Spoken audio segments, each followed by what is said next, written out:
Bienvenidos amigos a esta reflexión del día de hoy. Como siempre, un saludo fraterno y cordial a todos los que les gusta ver esta reflexión. A los que por primera vez la van a ver, pues decirles que esta reflexión la hago todos los días en este espacio y regularmente la comparto con muchas personas.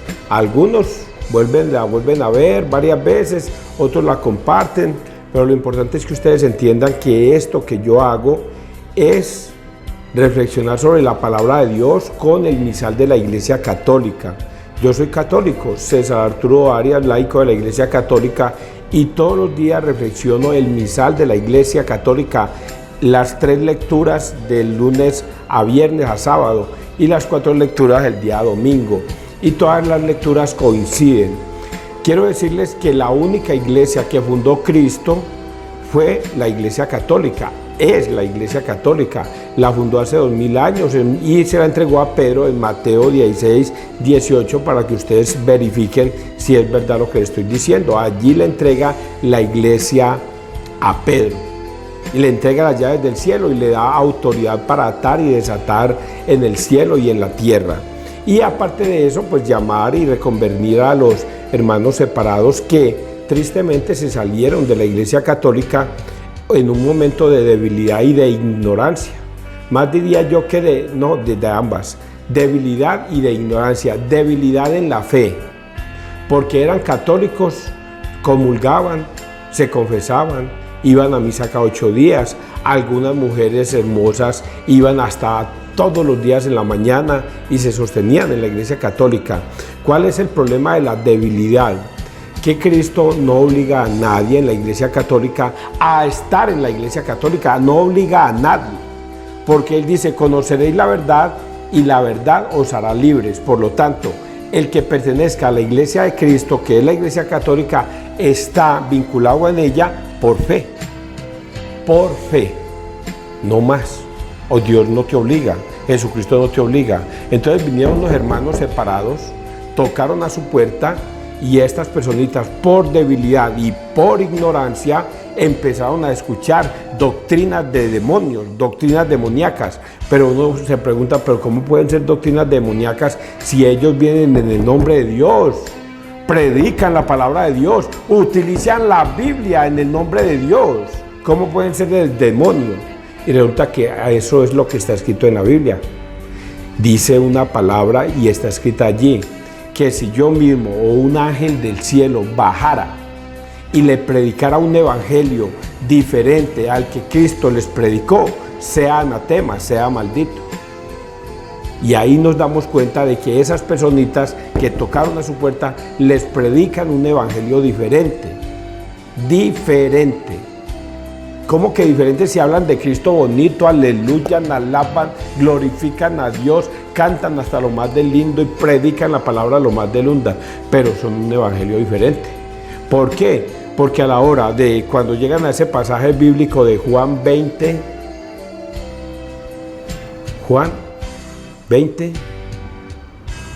1 al 7, bueno, el caso es que van a decir, o Juan 4, van a decir esto: Jesucristo les da el Espíritu Santo y los manda por el mundo.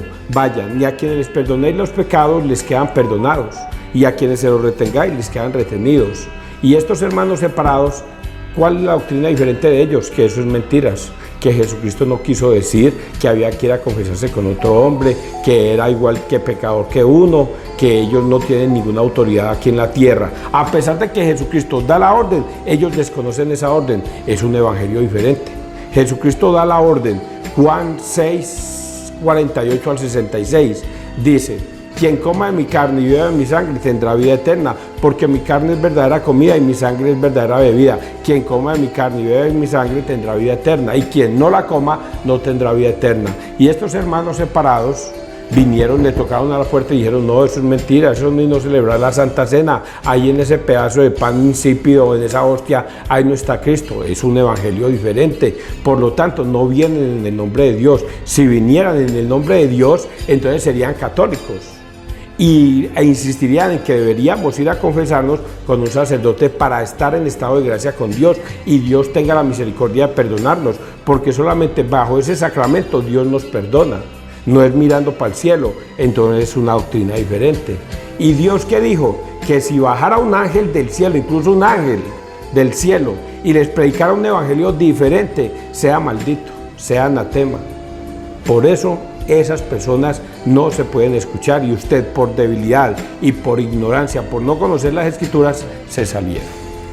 Y hoy el evangelio nos va a decir quiénes son esos pastores, por qué hoy hay tantas doctrinas demoníacas en el mundo, cuántas religiones hay, alrededor de 60 o 70 mil en el mundo, y solamente Cristo fundó una sola religión, una sola iglesia. Y a todos los llama doctrinas de demonios, según Pablo. Y vamos a leer el evangelio de hoy, por qué ellos decidieron tomar ese camino. Y lo va a decir Pablo, es una carta pero vamos a persignarnos en el nombre del Padre, del Hijo y del Espíritu Santo. Amén. Primera de Timoteo 6, 12. Tú, en cambio, hombre de Dios, practica la justicia. Querido hermano, esto es lo que tienes que enseñar y recomendar. Si alguno enseña otra cosa distinta, sin atenderse a las sanas palabras de nuestro Señor Jesucristo y a la doctrina que armoniza con la piedad, es un orgulloso y un ignorante que padece la enfermedad de plantear cuestiones inútiles y discutir atendiendo solo a las palabras. Esto provoca envidias, polémicas, difamaciones, sospechas maliciosas, controversias propias de personas tocadas de la cabeza, sin el sentido de la verdad, que se han creído que la piedad es un medio de lucro. Es verdad que la religión es una ganancia. Cuando uno se contenta con poco, sin nada vinimos al mundo y sin nada nos iremos de él. Teniendo que comer y que vestir nos basta. En cambio, los que buscan riquezas se enredan en mil tentaciones, se crean necesidades absurdas y nocivas, que hunden a los hombres en la perdición y la ruina. Porque la codicia es la raíz de todos los males, y muchos, arrastrados por ella, se han apartado de la fe y se han acarreado muchos sufrimientos. Tú, en cambio, hombre de Dios, huye de todo esto. Practica la justicia, la religión, la fe, el amor, la paciencia, la delicadeza. Combate el buen combate de la fe. Conquista la vida eterna a la que fuiste llamado y de la que hiciste noble profesión ante muchos testigos. Palabra de Dios. Te alabamos a ti, Señor Jesús. Increíble, ¿no? ¿Cómo hago un discernimiento antes de iniciar a leer la palabra de Dios y coincidencialmente coincide con lo que se trata el evangelio de hoy? Es una cosa increíble. ¿Qué les dije yo a ustedes ahorita? Que si un ángel del cielo bajara o yo mismo y les predicara un evangelio diferente al que Cristo les enseñó a sus discípulos hace 2000 años, sea anatema, sea maldito. Y mire lo que está diciendo Pablo con respecto a esos pastores. Algo terrible. Es sencillamente terrible. Lo que pasa es que la ignorancia de los pastores hace creer que están en la verdad y están en una absurda mentira. Y Pablo les llama de una manera terrible. Esto es lo que tienes que enseñar, le dice a sus hermanos, esto es lo que tienes que enseñar y recomendar. Y dice esto: si alguno enseña otra cosa distinta, sin atenderse a las sanas palabras de nuestro Señor Jesucristo y a la doctrina que armoniza con la piedad, es un orgulloso y un ignorante, que padece la enfermedad de plantear cuestiones inútiles y discutir atendiendo solo a las palabras. Esto provoca envidias, polémicas, difamaciones. Les dije al principio, muchachos, muchos de ustedes los católicos, y inclusive en estos momentos hay malos católicos que a lo mejor me están escuchando y ya tienen en su mente esa doctrina de que yo que voy a confesarme con un sacerdote que es un hombre igual que yo o quizás peor, un pecador, porque muchas veces hemos notado en las noticias que encarcelaron a un sacerdote por pedófilo, porque es violación de niños, y cuántos sacerdotes de aquí para atrás violaron niños. Y la Iglesia Católica los ocultaba. Y eso son doctrinas de demonios. sencillamente buscando la forma de apartarlos a ustedes de la sana doctrina de Cristo, apartándolos. No desconocemos, y yo tampoco, de que en verdad hay sacerdotes pedófilos, que en verdad hay sacerdotes siniestros. No desconocemos, y hasta obispos siniestros, que solamente están por el dinero y poco les importa la prédica de la palabra de Dios, pero por alguna extraña circunstancia fueron nombrados sacerdotes y obispos. Pero eso importa para nosotros los del mundo católico. Eso no nos importa. ¿Acaso nosotros vamos a ser juzgados por los pecados de ellos? Ellos van a ser juzgados, y con mucha severidad, por Dios mismo, por haber utilizado la palabra de Dios en su beneficio personal, tanto para los pedófilos al pretender violar niños, como a los obispos o personas que se encontraron con la fe una forma de hacer dinero y de vivir bien. Serán castigados, y de una manera de misericordia, porque Dios dice que al que mucho se le da, mucho se le va a juzgar, y al que poco se le da, poco se le juzgará. Y entonces acá dice a los pastores, dice que estas personitas vienen a enseñarles a ustedes cosas mundanas. No es que la Iglesia Católica se inventó lo de ir a confesarse con los sacerdotes. Ellos son hombres común y corriente, y comienzan a inventarse un montón de cosas que Cristo lo ordenó, y ellos dicen que no, eso no hay que practicarlo. Y las personas débiles en la fe e ignorantes comienzan a creer esas estupideces. A mí me suena eso como lógico. Claro, y yo que mantenía yendo donde el sacerdote a confesarle mis pecados, ahora ya veo la verdad, ahora veo la luz, ahora ya no necesito ir a confesarme con un sacerdote. Eso no es sino venir para el cielo, entrar en el cuarto, o como me dijo una señora estos días, o irme para el monte, y por allá, debajo de un árbol, yo me confieso directamente con mi Padre. Pero eso no es lo que está escrito en la Biblia. Esas personas las sonsacaron de la verdadera iglesia de Cristo. ¿Y por qué las sonsacaron? Por esta segunda parte.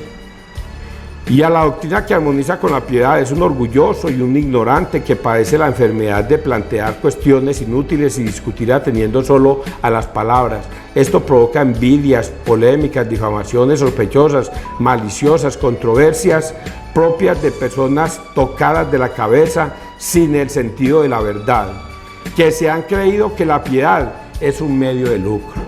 Se han creído que vivir de la fe es un gran negocio. Se vive bueno de la fe.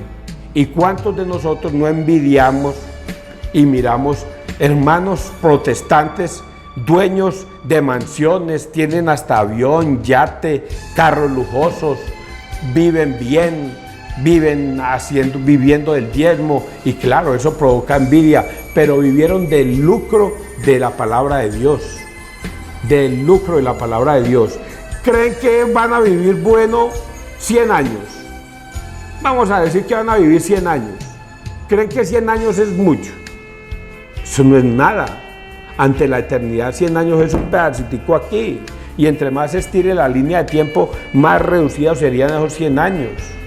Cuando una persona se va a ganar una condenación por toda la eternidad por utilizar la piedad como un gran negocio, como un negocio de lucro. ¿Ah? Eso no es. Por eso es que hoy estoy reconviniendo a todas esas personas. Es verdad que la religión es una ganancia cuando uno se contenta con poco. Yo aquí en este estrado donde estoy, o en este sitio donde estoy enseñando y predicando la palabra de Dios. ¿Espero ganar algo? No. Espero que la misericordia de Dios me acompañe al final de los tiempos, si me la he ganado, y que por predicar la palabra y abusar con pecado, ¿creen que me va a ganar la palabra de Dios? No, yo solamente estoy haciendo lo que me toca hacer. ¿Quiero que me paguen por esto? No, yo no quiero que me paguen por esto. No ve que yo estoy haciendo lo que ayer explicaba. Todos estamos obligados a predicar la palabra de Dios. Si se contenta con poco, sin nada vinimos al mundo y sin nada nos iremos de él. Teniendo que comer y que vestir nos basta. En cambio, los que buscan riquezas se enredan en mil tentaciones, se crean necesidades absurdas y nocivas que hunden a los hombres en la perdición y la ruina. Eso le va a pasar a todos esos pastores de iglesias separadas, que si esta vida no se las cobra, la eternidad se las va a cobrar. por haber engañado a personas y haberlas sacado de la Iglesia Católica y haberlas llevado hacia una doctrina de demonios. Se las arrebató a Cristo porque Cristo no le resguarda a nadie, no conserva a nadie. El que se quiera ir, que se vaya. Él no detiene a nadie. Y se las arrebató a Cristo para llevárselas y enseñarles una doctrina de demonios. Y eso Dios se los va a cobrar, tarde que temprano, en la perdición y la ruina, porque la codicia es la raíz de todos los males y muchos arrastrados por ella se han apartado de la fe y se han acarreado mucho sufrimiento. Así es que los pastores vamos. Pónganle cuidado al absurdo de un pastor.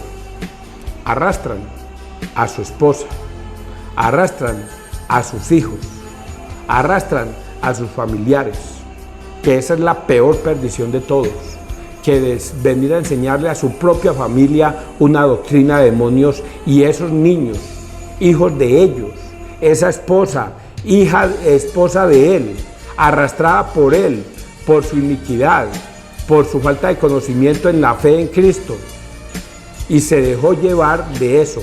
Y algunos inocentes, porque se metieron a otras iglesias y allá los arrastraron y les enseñaron a ser pastores, y ellos creyeron que estaban en la fe, y lo único que estaban haciendo es su propia perdición para él y para sus hijos.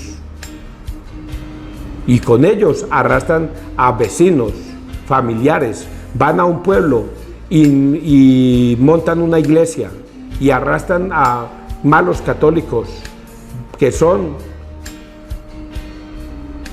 tristemente ignorantes y que no tienen la fe firme en Dios, y se dejan arrastrar y se los llevan, y todo eso acarreará a ese pastor una desgracia inmensa.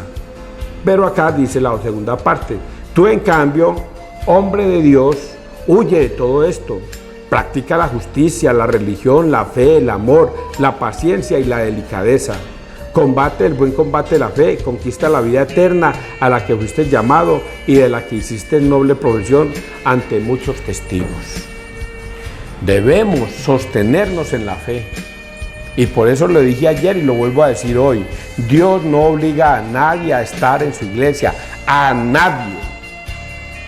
Y les decía yo ayer que en ese pasaje bíblico del sembrador, Dios le preguntan al Señor: Señor, ¿tú por qué siempre hablas en parábolas?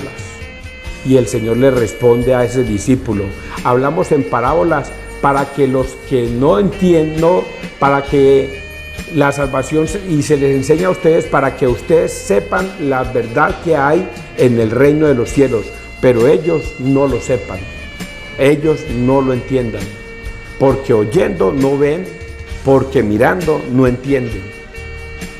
Y al que tiene se le dará más, y al que no tiene se le quitará hasta lo que cree tener. Y eso es lo que le pasa a todos esos hermanos separados que se retiraron de la Iglesia Católica para seguir una doctrina de demonios. Ahora creen estar en la Iglesia de Cristo y resulta que Dios mismo les quitó hasta lo que creían entender. Iban y se confesaban, ahora ya no entienden por qué se confesaban, no logran entender por qué. Iban y recibían la Eucaristía y ahora no entienden por qué recibían la Eucaristía, porque Dios les ha dado un poder engañoso para que les crea la mentira y de esa forma no sean salvos. Y vamos a leer el Salmo, que tiene que ver con lo mismo. Salmo 48 es un resumen. Dichosos los pobres en el espíritu, porque de ellos es el reino de los cielos. ¿Por qué habré de temer los días aciagos, cuando me cercan y acechan los malvados, que confían en su opulencia y se jactan de sus inmensas riquezas? Nadie puede salvarse ni dar a Dios un rescate. Es tan caro el rescate de la vida que nunca les bastará para vivir perpetuamente sin bajar a la fosa. No te preocupes si se enriquece un hombre y aumenta el fasto de su casa. Cuando muera no se llevará nada, su fasto no bajará con él. Aunque en la vida se felicitaba Ponderan, aunque en vida se felicitaba, ponderan lo bien que lo pasa. Irá a reunirse con sus antepasados, que no verán nunca la luz. Palabra de Dios. Dichosos los pobres en el espíritu, porque de ellos es el reino de los cielos. Y aquí voy a hacer una reflexión corta.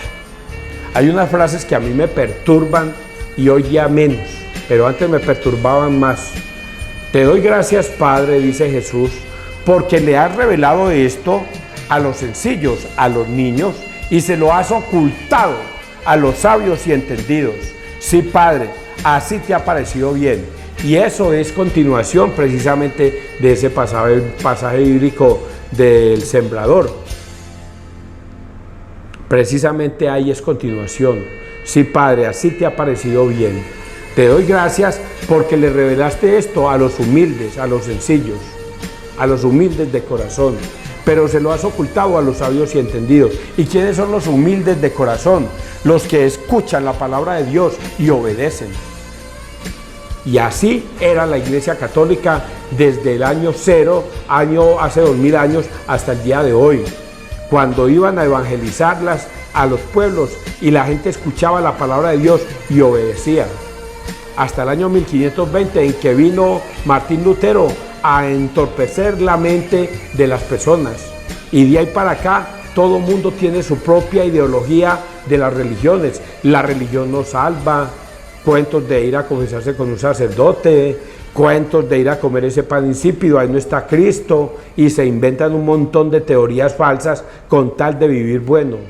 Y aquí dice que los humildes heredarán el reino de los cielos, los humildes de corazón, los que aceptaron la palabra de Dios y no la cuestionaron. Y la otra parte que dice esa frase que yo estoy diciendo es: y le ocultaste esto a los sabios y entendidos.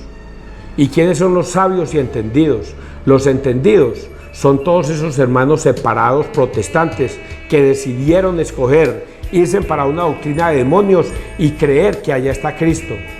Esos son los entendidos. No hay que comer la Eucaristía, no hay que confesarse, no hay que bautizar los niños. La Virgen no es virgen, y todo un montón de teorías estúpidas que se han inventado. Y aquí dice que ellos son entendidos y Dios les ha ocultado la verdad. Por eso es tan difícil de que se salgan de ahí, que regresen al redil de Cristo. Es muy difícil que regresen al redil de Cristo, porque se volvieron personas entendidas, creyendo tener conocimiento, y resulta que no tienen nada, son más ignorantes todavía, porque saben que no entienden y a pesar de eso creen entender. Hablaba esta semana con una señora y me decía: César, es que la Virgen, ¿cómo va a seguir siendo virgen después de haber tenido un muchachito? Eso es imposible. Y yo le decía: mi amor, la sabiduría de Dios es necesidad para nosotros, la sabiduría del hombre es necesidad para Dios. Usted acepte la palabra de Dios tal y cual está escrita. Si Dios dice que la Virgen es virgen antes y durante el parto, sigue, para nosotros es virgen. A nosotros, ¿qué nos importa? Nosotros simplemente confiamos en la palabra de Dios. Si Él dice que la Virgen es virgen antes y durante y hasta después del parto, es virgen, mande, Señor, tu siervo escucha. ¿Qué más cuestiono yo? Nada. Si Jesucristo ordena que debemos ir a confesarnos con un sacerdote, que porque Él nos puede perdonar a través de ese sacerdote, mande, Señor, tu siervo escucha. Pero yo, ¿por qué me voy a poner a cuestionarlo? Si Él dice que en la Eucaristía está el cuerpo y la sangre de Cristo, el pan vivo que es Él, y quien lo coma tendrá vida eterna, mande, Señor, yo lo como. Yo no me pongo a cuestionar bobadas, sino que obedezco. Y eso es lo que está diciendo el Salmo, pero también se lo está diciendo al lado contrario, que el que obedece le va bien, pero el que no obedece le va mal. Porque hace una pregunta larga: ¿por qué habré de temer los días aciagos cuando me acerquen y acechen los malvados que confían en su opulencia y se jactan de sus inmensas riquezas? Nadie puede salvarse ni dar a Dios un rescate. Es tan caro el rescate de la vida que nunca les bastará para vivir perpetuamente sin bajar a la fosa. No te preocupes si se enriquece un hombre y aumenta el fasto de su casa. Cuando muera no se llevará nada, su fasto no bajará con él. aunque en vida se felicitaba, ponderaban lo bien que lo pasaban, irán a reunirse con los antepasados, que no verán nunca la luz. Eso es una sentencia, Dios mío bendito este salmo, una sentencia para esas personas que utilizan la fe para obtener riquezas. Nunca conocerán la luz. Y vamos a leer Lucas 8, del 1 al 3. Algunas mujeres acompañaban a Jesús y lo ayudaban. En aquel tiempo Jesús iba caminando de ciudad en ciudad y de pueblo en pueblo, predicando la buena noticia del reino de Dios. Lo acompañaban los 12 y algunas mujeres que él había curado de malos espíritus y enfermedades. María la Magdalena, de la que habían salido 7 demonios. Juana, mujer de Cusá, intendente de Herodes. Susana y otras muchas que le ayudaban con sus bienes. Palabra de Dios, gloria a ti, Señor Jesús. Qué evangelio tan sencillo, tan simple. Y uno piensa que, ¿qué voy a decir de esto tan especial? Pues si yo no uniera esto con la primera lectura y el Salmo, de pronto este evangelio me quedaría muy crudito para explicarlo. Pero aquí sintetiza Dios los que lo siguen, lo sintetiza y dice, andaba de ciudad en ciudad con los 12. Es muy importante que lo diga, andaba con los 12 porque a esos 12 él los escogió, los que él quiso, al primero que llamó fue a Pedro y él llamó al resto de los 12 y los comenzó a educar, a instruir por el camino durante 3 años, para que fueran a predicar lo que él les iba enseñando, no lo que a ellos les diera la gana enseñar, sino lo que él les iba enseñando. Por eso al final él les dice, vayan y evangelicen para que todos los pueblos sean mis discípulos, enseñándoles todo lo que yo les he enseñado, pero algo muy especial, enseñándoles a obedecer todo lo que yo les he enseñado. Por eso es tan importante que nombre los 12, pero también mete a unas mujeres. Y estas mujeres fueron curadas de demonios y de enfermedades y de cosas. Nombra 3, pero que iban muchas mujeres. Y esas mujeres, mire tan especial. Primero, esas mujeres son nombradas aquí, pero no hacen parte de los 12 discípulos. No hacen parte de los 12 discípulos. Y una pregunta que nos hacemos nosotros, ¿por qué Jesús, dentro de sus 12 discípulos, por qué no metió una mujer? ¿Por qué no tuvo en cuenta que eran unas 2 o unas 3, 12? Hubiera metido al menos 2, pero no metió ni una mujer. Esto tiene su sentido propio, de que Él escogió la salvación en los hombres. Por eso no hay mujeres sacerdotes, ni Él nombró mujeres pastoras, ni evangelistas, ni profetas, ni nada de esas cosas. Nombró fue hombres, y eso tiene un significado especial. Pero ¿cuál es el significado tan bonito que le da a Jesús? Que no es propiamente el creer que Jesús despreció a las mujeres, no es ese sentido, porque el verdadero hombre que le ha dado valor a la mujer ha sido Jesucristo, el que le dio verdadero valor. Antes de Jesucristo, la mujer no tenía valor para el hombre, valía lo que valía una mula, valía lo que valía un buey, valía lo que valía cualquier gallina o cualquier vaca, pero no tenía valor. El hombre no la respetaba como mujer, la tenía como una posesión material. Pero después Jesucristo le da el valor al hombre y a la mujer. El mismo valor del hombre tiene la mujer, y a partir de ahí ya los dos tienen el valor, tienen un mismo valor. Pero Jesús no las mete dentro del término de la salvación, no las mete. No las nombra pastoras, no las nombra profetas, evangelistas, y ahí mismo ven que no las nombró ni siquiera discípulas. Pero la mujer tiene un valor muy especial aquí. Aquí dice que estas mujeres decidieron por cuenta propia seguir a Jesús, porque las curó de esos males, y lo único que hacían ellas era servirles, atenderlos, vivían agradecidas. Ahora no es que vayan a pensar que el César está diciendo que la mujer no sirve sino para servir y atender al marido. No.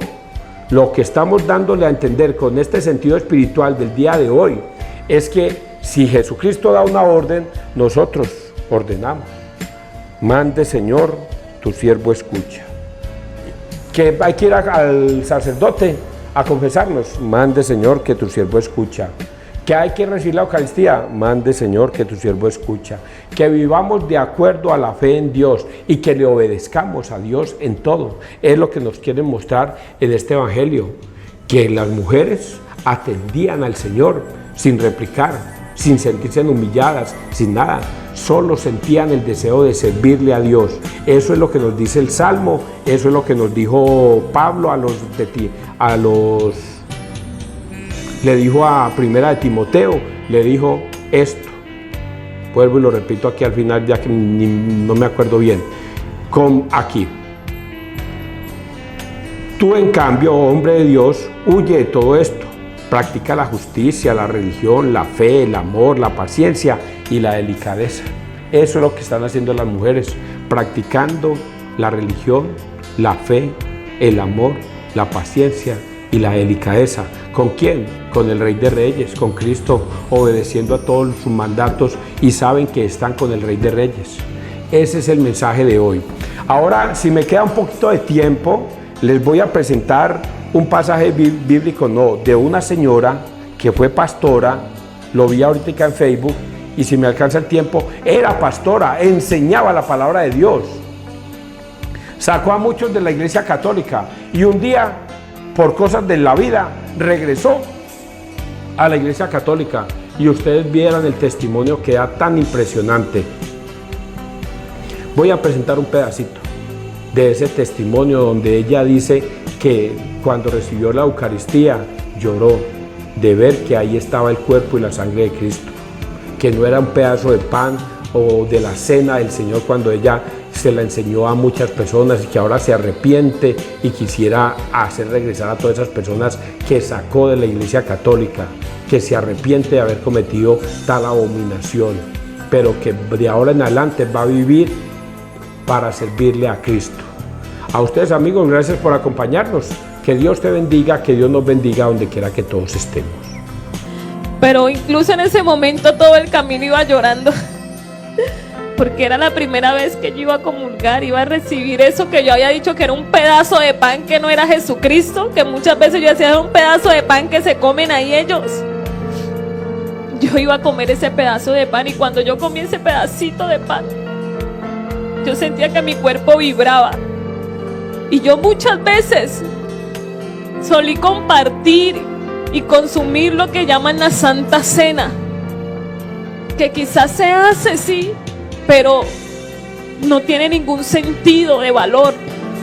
Y cuando yo recibo a Jesucristo ahí, yo decía, Dios mío, o sea, sentir a Dios dentro de uno, eso no tiene precio, eso no tiene explicación, eso no tiene nada, o sea, eso es lo más grande y lo más sublime que uno puede tener en la vida, tenerlo aquí a él, a uno diciendo, yo soy un pecador, soy una persona que la he pisoteado en esos momentos. Y decía, Dios mío, cuántas veces hablé mal de ti, pero en estos momentos, en tu infinito amor y misericordia, tú vienes a mí, estás dentro de mí, te haces uno conmigo. Aunque yo no te conocía, aunque yo te pisoteaba, tú estabas ahí conmigo. En el momento de confirmarme, eso fue un alto en el camino, donde yo dije, bueno, aquí se complicó la cosa. Incluso en el segundo retiro de confirmación, el padre me llevó casi a rastas, porque una vez que ponga la mano en el arado, no puedo mirar atrás.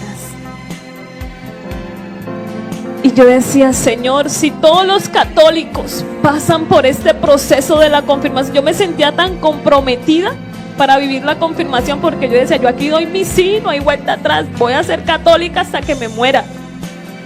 Y yo decía, Señor, si todos los católicos pasan por este proceso de la confirmación, ¿por qué se van a buscar un Dios milagrero? ¿Por qué van a un lugar que alguien le imponga las manos y que no saben ni qué es lo que le están transfiriendo en ese momento y le diga, sí te dice el Señor, o Él te va a dar el milagro que tú necesitas? O le dicen, entrega las llaves de tu carro, de tu casa y corren a hacerlo.